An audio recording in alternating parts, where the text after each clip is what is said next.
يا ليت اليوم تفهمني وتفهم خاطري وارحل تكلم والشجرة من آڈیو کو پورا سنیے گا، اس کے بعد سمجھ میں آئے گا، اس لیے بنا اسکپ کیے ہوئے پورا ویڈیو کو دیکھیں۔ السلام علیکم ورحمۃ اللہ وبرکاتہ۔ محترم حضرات، اور چند باتیں میں کہوں گا چندہ کے سلسلہ میں، آپ حضرات اس کو باغور سماعت فرمائیں۔ چندہ کیا ہے؟ چندہ اگر دینی ادارہ کے تحفظ و بقا کے لیے کیا جا رہا ہے، وہ ایک معزز اور محترم کام ہے، اور اس کام میں کسی قسم کا کوئی عار محسوس نہیں کرنا چاہیے، بلکہ مکمل وقار اور عزت نفس کو برقرار رکھتے ہوئے اہل خیر حضرات کے پاس جانا چاہیے اور انتہائی خودداری کے ساتھ ان کی زکوٰۃ وصول کرنی چاہیے، بلکہ ضرورت محسوس ہو تو ایسے اہل خیر حضرات جو اپنے عمل سے دینی اداروں کے خدام کو حقیر سمجھتے ہیں، انہیں مناسب طریقے سے سبق بھی سکھانا چاہیے، تاکہ وہ آئندہ دین کے کسی خادم کے بے توقیری اور بے عزتی کرنے کی جرأت نہ کر سکے۔ لیکن یہی چندہ اگر کوئی شخص صرف اپنے پیٹ پالنے کے لیے کرتا ہے، جعلی اور فرضی مدرسوں کے لیے کرتا ہے، تو یقیناً یہ چندہ انتہائی ذلیل اور گھٹیا ترین کام ہے، اور ایسے لوگ جنہوں نے اس چندے کو اپنا پیشہ بنا لیا ہے، ان کی وجہ سے یہ چندہ بدنام ہو کر رہ گیا ہے، اور ایسے جعلی و فرضی مدارس کی وجہ سے بسا اوقات خدمت کر رہے دینی ادارے محروم ہو جاتے ہیں، اور ایسے ہی جعلی و فرضی لوگوں نے اس چندے کو اس قدر بدنام کر دیا ہے کہ آج کا نوجوان فاضل صرف اس وجہ سے دینی مدارس اور دینی کاموں سے دور ہو جا رہا ہے کہ کون اس چکر میں پڑے گا، کون سیٹھوں کی چاپلوسی کرے گا، اور کون چندے کے لیے اپنے آپ کو ذلیل و خوار کرے گا۔ نتیجتاً اچھے اور باصلاحیت فاضل مدرسوں سے دور ہو رہے ہیں، اور ناکارہ لوگ مدارس میں درس و تدریس کے فرائض انجام دے رہے ہیں، جس کا نتیجہ اس وقت جگ ظاہر ہے۔ ابھی رمضان کا بابرکت مہینہ چل رہا ہے، ملک بھر کے مدارس و جامعات کے سفراء حضرات مختلف شہروں میں حصول و مالیات کے لیے سفر کر رہے ہیں۔ یہ یقیناً انہی بوڑھا نشین علماء کے دل کی گردے کی بات ہے کہ رمضان المبارک میں روزہ رکھ کر کڑی دھوپ میں سخت محنت و مشقت کر کے مالداروں کی زکوٰۃ کی وصولی کا کام کر رہے ہیں۔ ان علماء کرام کی صبح سے شام کا کوئی ٹھکانہ نہیں رہتا، افطار کہاں کریں گے، سحری کہاں کھائیں گے، تراویح کس مسجد میں پڑھیں گے، انہیں ذرہ برابر بھی اس کا اندازہ نہیں ہوتا۔ عموماً ہمارے سیٹھوں کا یہ حال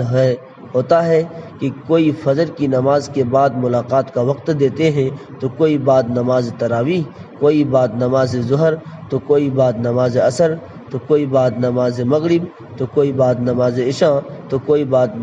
کوئی افطار پر۔ ایسے میں ان علماء کرام کی افطار سحری کا کوئی ٹھکانہ نہیں رہتا۔ ان میں سے اکثر و بیشتر علماء کرام رمضان کی مبارک ساعتوں میں عبادات سے محروم رہ جاتے ہیں، جس کا ان علماء کرام کو بہت ملال ہوتا ہے جو چندہ صرف دینی اداروں کی بقا و تحفظ کے لیے کرتے ہیں، اور میں سمجھتا ہوں کہ اللہ تعالیٰ ان کی اس مشقت کو دیکھتے ہوئے ان کے اجر و ثواب میں اضافہ کر دیتے ہوں گے۔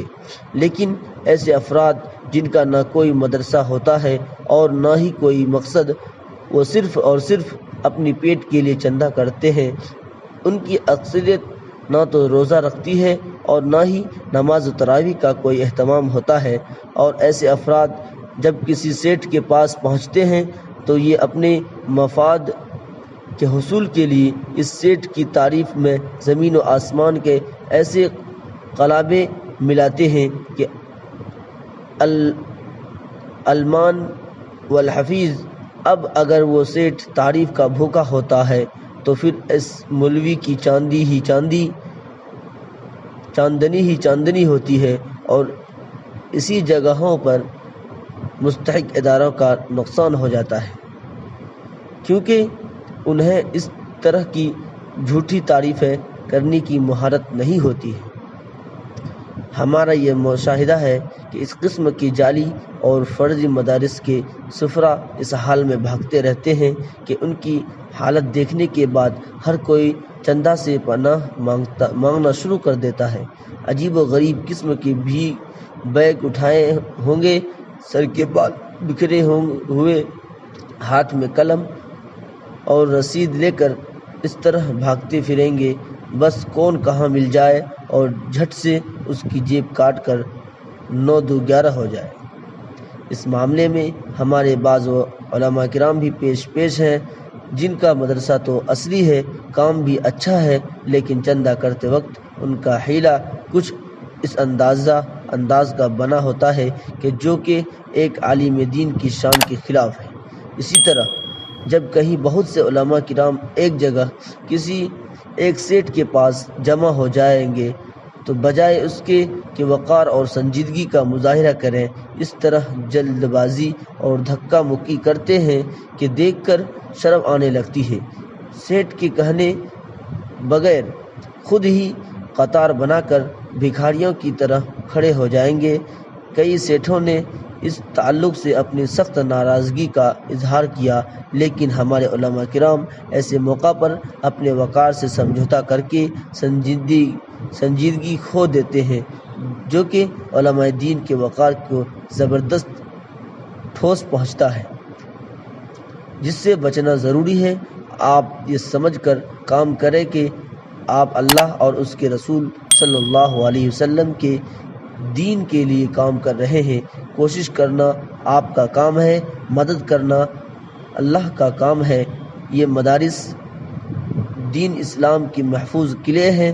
آپ کا کام صرف لوگوں تک بات پہنچانا ہے، اس کی حفاظت اللہ کے ذمے ہے۔ خدا را چندے کے لیے اپنا اور علم دین کے وقار کو ٹھوس